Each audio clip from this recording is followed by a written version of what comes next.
Welcome to Tea Talks, where stories of young adults and church experience come together to blend into a beautiful insight to inspire us. So grab your cup, sit down, relax, and enjoy while we spill the tea.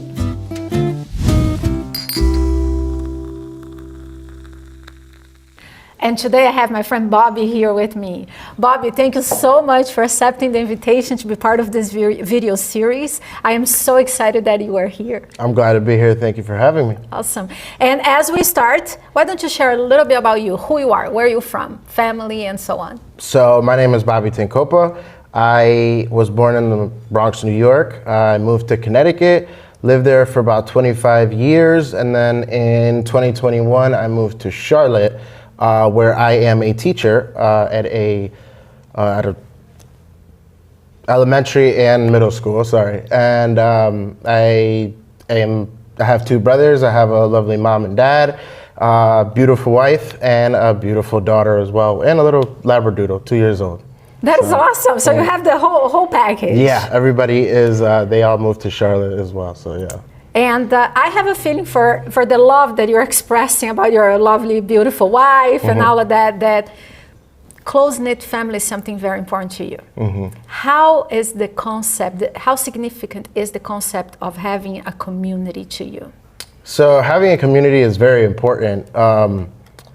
It's, in specifics, having the unity of the community is essential, because when you have God and you have love and you want to share that, you don't want to have that to yourself. So when you're unified with your community, you definitely want to spread that happiness and spread the love. And it's just important for everybody to be there together and have a strong relationship with each other. No cliques within the community, but just pure love and great energy, positive energy within the community.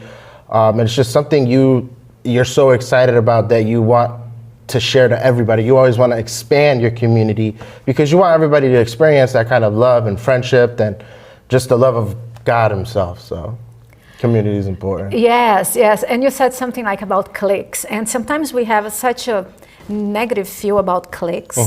And the other day I was thinking, well, but we want to be close to people that we know, right? So at this point I'm like, okay, less negative about cliques, being cliquey. But on the other hand, although I have the friends that I know, we need to always be paying attention to the people that are outside to make sure we are not leaving somebody without a clique, you know, like without having that family, you know, that community, which is so important. Absolutely right. How has your church experience nurtured genuine relationships and meaningful connection among young adults?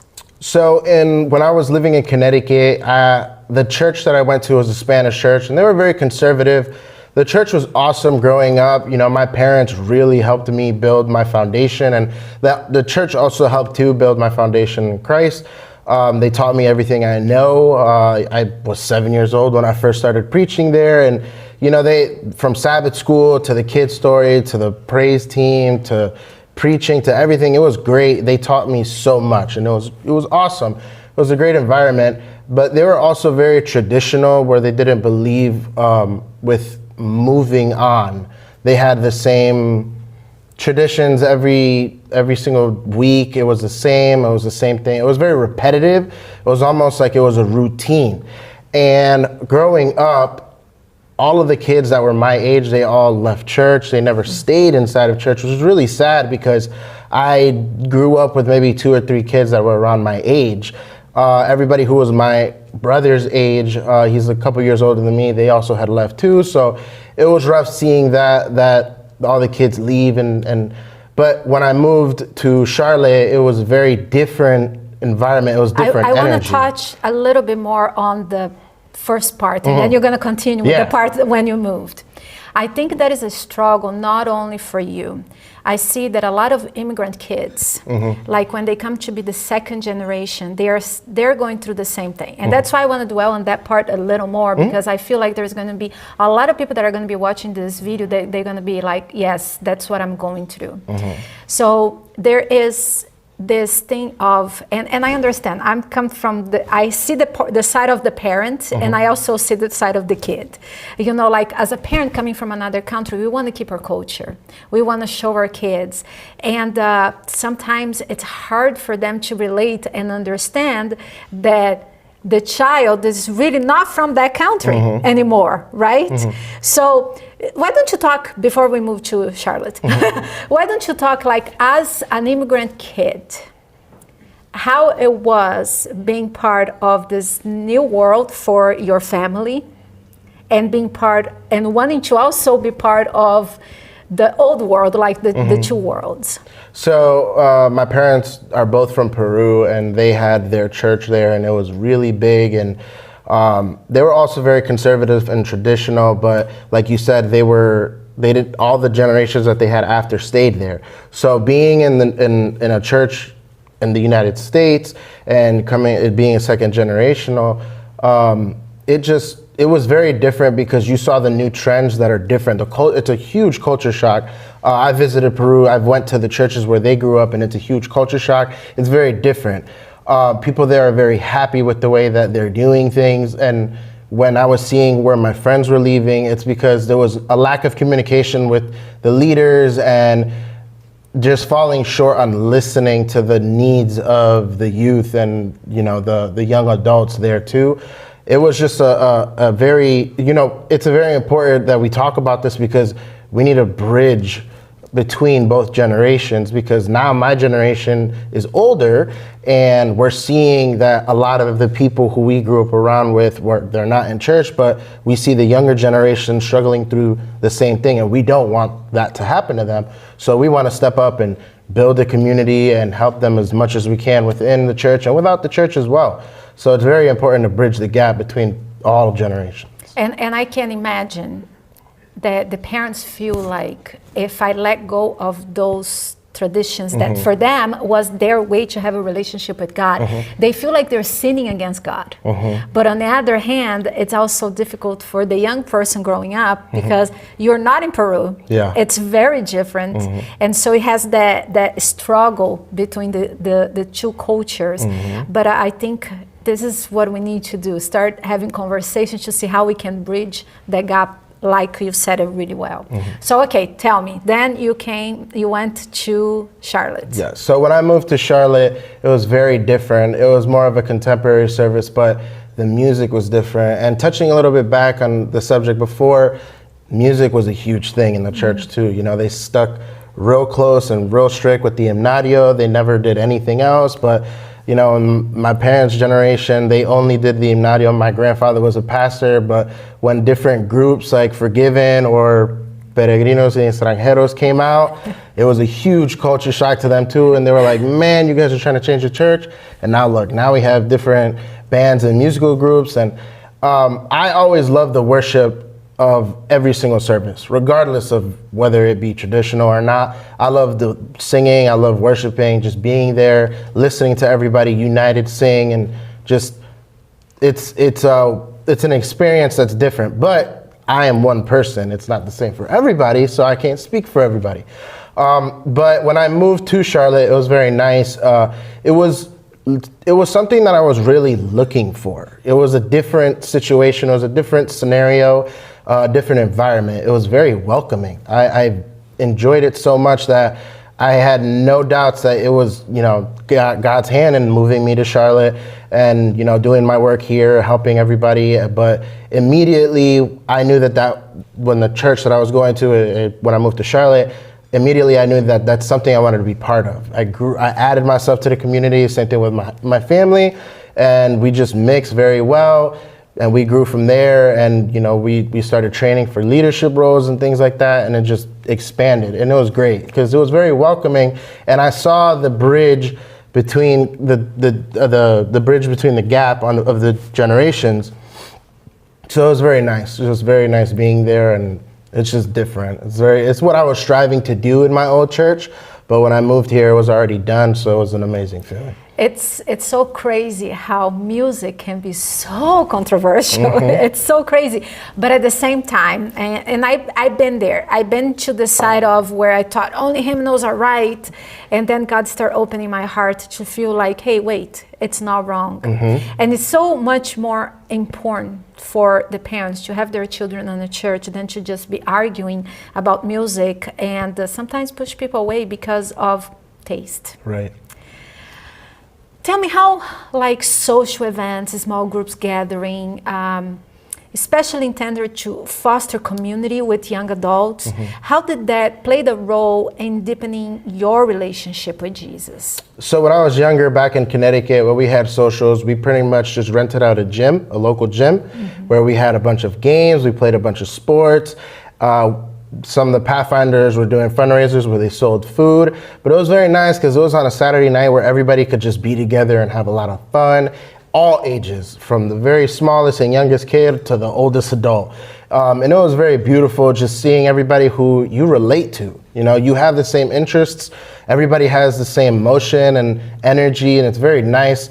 And you see them outside of the sanctuary as well. Remind you, there's a difference between reverence and, you know, having fun, because you have to separate the places. But it was very nice just, you know, mixing with everybody when I was younger. But when I moved to Charlotte, the socials became a bit different. You know, we're older now, so it's a little bit different. But what the socials started looking like was going out to eat, birthday parties, baby showers, you know, adult events.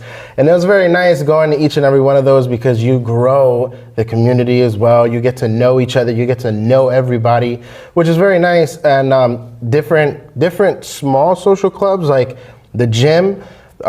There's like a group of like 6 or 7 of us who go to the gym. We started going to the gym in 2021 and it was very nice. We successfully grew. We actually invited one of our friends that we met at the gym and he came to our church and he ended up getting baptized. Wow. Mind you, we started off as a small group, and my older brother, which you guys will hear his video soon, he was the one that started going to the gym. He's a gym rat. And we all, you know, we all followed him going to the gym and exercising. It's just great.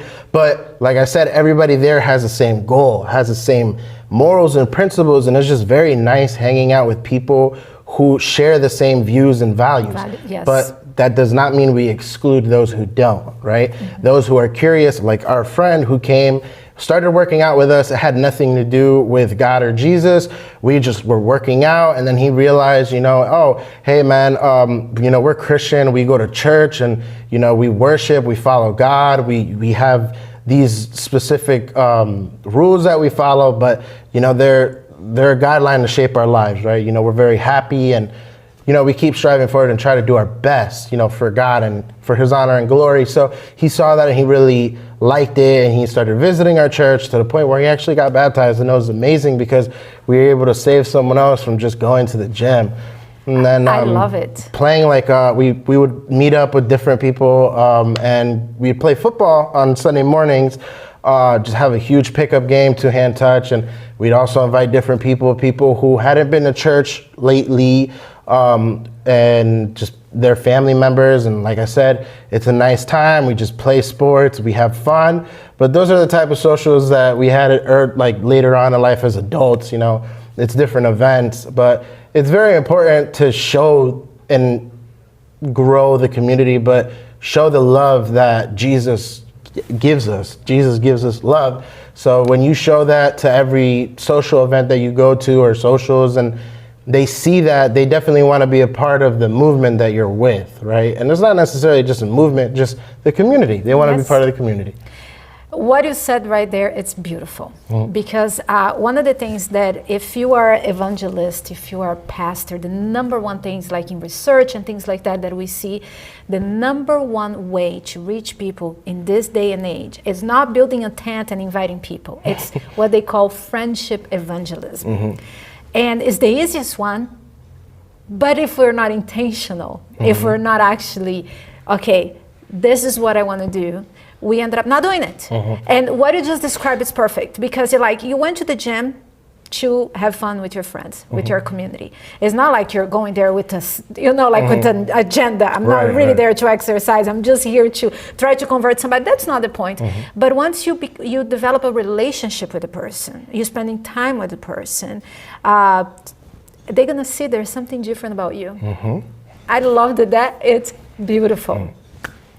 How do you see the church supporting and caring for young adults in the difficult transitioning times? You know, because young adults, are going through crazy transitions in this day and age, you know? How do you see the church supporting that? Well, every church is different. I have to be honest. Every church is different. And I know for the majority of the part, not majority, but no church is perfect. Not a single church, no matter where you move, no matter where you go throughout the world, no church is going to be perfect. Some of them fall short, some of them fail, they're not perfect. But what I see today is when somebody who's a young adult is going through a hard time, right? And they make the effort to communicate. Because I know nowadays people are extroverts or introverts, but when people make the effort to try and reach out to communicate with the church supports. The church has your back. And if it's not the whole church, it's a specific group who's in charge of that church, or who's in charge of that specific field. I know for a fact when I was going through a hard time, and I was looking for, a house to move into, I had a bunch of my friends who were in the church who were saying, hey, we have resources that we can extend to, and not only, finding homes, but I have friends who also have, everybody fights their own demons. So friends who had their problems and they reach out, or they don't even reach out, the church reaches out and say, hey, it's been a little bit, we're we miss you. Not in an embarrassing way, right? Not like you haven't been to church in 3 weeks. Right, or when you go to church, they say, hey, there goes that guy who hasn't been here in like 5 months. It's good to see you again. No, it's different now. It's different. But the church it's very important that the church does that though, right? So for those churches that fall short, some advice would be, form a small group, a leadership group that's their job. That's their main purpose in church, is to reach out to people that, maybe they don't even look like they need help, because most of the times in today's day and age, the people who look like they don't need help are the ones that do. People are very good at hiding their emotions and hiding their problems nowadays. They don't want to be a burden. They don't want to reach out. They have that reserve in them. But it's very important for a church to reach out and help and communicate and just try to help anybody in every situation. But as far as my situation goes, and every problem that I've had, or most of the problems that I've had, when I reached out, or when they've seen me with problems, they've reached out and they've helped with what they could. Right now, they don't solve all of my problems, but they reach out, they have resources, and it's up to me whether or not I want to take the resource and go with it. And most of the times I do, and it's very helpful. It's awesome when you see that they care and they pray for you, and they consistently pray for you randomly. And I know the pastor of my church, randomly, he texts me and he goes, hey, I'm going to pray for you today. And he specifically tells me what he's going to pray about for me today. And it feels good knowing that, you are on their minds. And it's not just the pastor, it's a lot of people from different, places in the church. So it feels amazing. I support, knowing that they are there for you, they're listening to you. Before they judge, they try to know you and see where you are. I love it. Bobby, this was wonderful. I loved having this time getting to know you. Thank you so much for joining us. Thank you for having me. It's a blessing being here, and thank you for everything. Awesome, awesome. And for you, thank you for joining Tea Talks. I hope you keep stirring up the conversations and embracing the beautiful and messiness of life. And until next time.